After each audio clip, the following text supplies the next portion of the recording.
Hello guys and welcome back to the channel, where today guys I'll be showing you how to insert a table in Google Sites.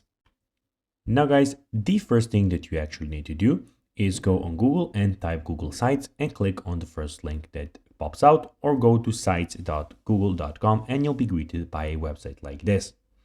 Now when you did that, you just need to go and log into your Google account and you will be logged into Google Sites immediately. But guys, if you do not know how to do that, we have plenty of how to Google site videos on our YouTube channel where you can go and check out how you can do everything. Now guys, that we got that out of the way, let's see what we actually have in front of us here. So as you can see here, we have the official website of Google Sites where we have a lot of different options.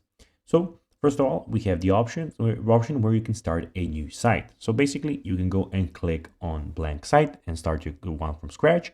Or guys, you can go and see some other options you can get. So family update, portfolio, event, help center, or project. So basically you can go and click on one of those.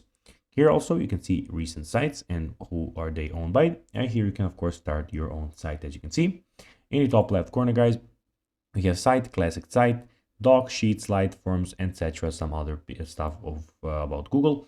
And in top right corner we have everything about your Google, where you can go of course and log out if you want. Now guys, let's see how you can actually go and insert a table in Google Sites. Well, first of all, you need to go to the top, to the right side of your screen and click on insert. And then guys, just click on, as you can see, you have here table, and here you can go and add a table with whatever you want. So guys, that will be everything for this video. I hope that you found this video informative. If you did, don't forget to like this video, share it, subscribe to the channel, and put the notifications on.